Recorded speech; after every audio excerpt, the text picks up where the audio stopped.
Monsieur le ministre, je voudrais relayer les complaintes des Sénégalais qui considèrent que le secteur de la santé, qui en principe est le secteur qui doit leur permettre d'être dans de bonnes conditions, est un secteur qui lui-même est très malade. Nous avons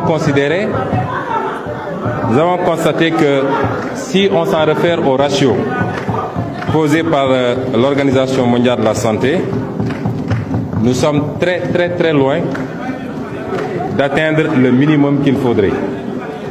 Je crois que nous avons 59 000 médecins généralistes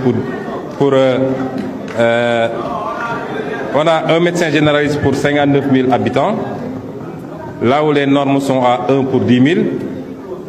Nous avons 10 000 sages-femmes une sage-femme pour 10 000 habitants, là où les normes sont à 1 sur 6 000. Et nous avons un infirmier pour 11 000 Sénégalais, là où les normes sont de 1 sur 3 000. Nous sommes donc très loin des normes.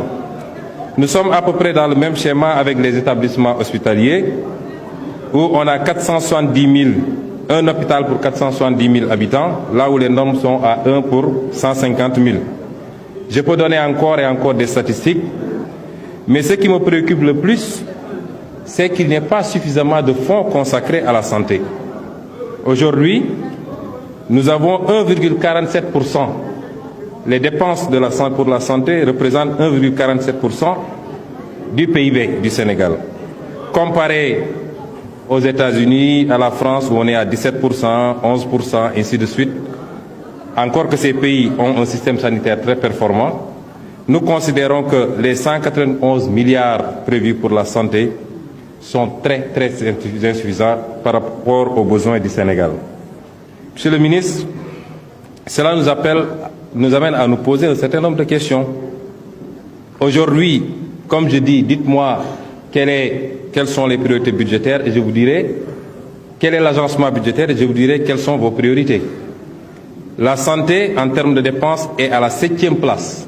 Je ne peux pas comprendre dans un pays comme le Sénégal que les infrastructures et le transport viennent avant la santé, que le ministère du pétrole et des énergies vienne avant la santé et que les forces armées viennent avant la santé. Vous me direz que pour les infrastructures, évidemment, avec nos amis bailleurs, on considère que la santé n'est pas un investissement rentable, ce qui n'est pas le cas pour les infrastructures. Autant de choses qui nous amènent, autant d'éléments qui nous amènent à nous poser des questions sur la place réelle de la santé dans vos politiques. C'est les chiffres qui parlent, ce n'est pas les slogans. Je terminerai, Monsieur le ministre, pour vous poser quelques questions sur l'industrie pharmaceutique. Il n'y a aucune politique d'implantation d'industrie pharmaceutique digne de ce nom au Sénégal. Que prévoyez-vous pour faciliter la création d'industries pharmaceutiques? Si on sait que les 2 unités qu'on a nous viennent du Maghreb. Et l'exemple du Maroc qui produit 60% de ses consommations devait nous inspirer. La deuxième question, c'est la vente de médicaments illicites. En 2019, on a eu beaucoup de cas et nous savons que ces médicaments illicites contrefaits créent beaucoup de problèmes de santé. Rien qu'à Touba, on a 200 cas de nouveaux incidents rénaux chaque année. Quelle est la politique réelle pour que cela s'arrête? La troisième question, c'est la CMU qui est en phase d'être un véritable goulot par rapport à la politique de santé.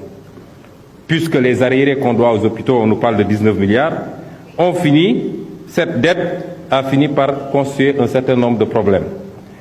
Est-ce qu'il y a aujourd'hui des garanties pour que les hôpitaux ne se retrouvent plus dans ces situations-là? Parce que ça impacte négativement, malheureusement, sur la capacité à prendre en charge les besoins des citoyens en termes de santé.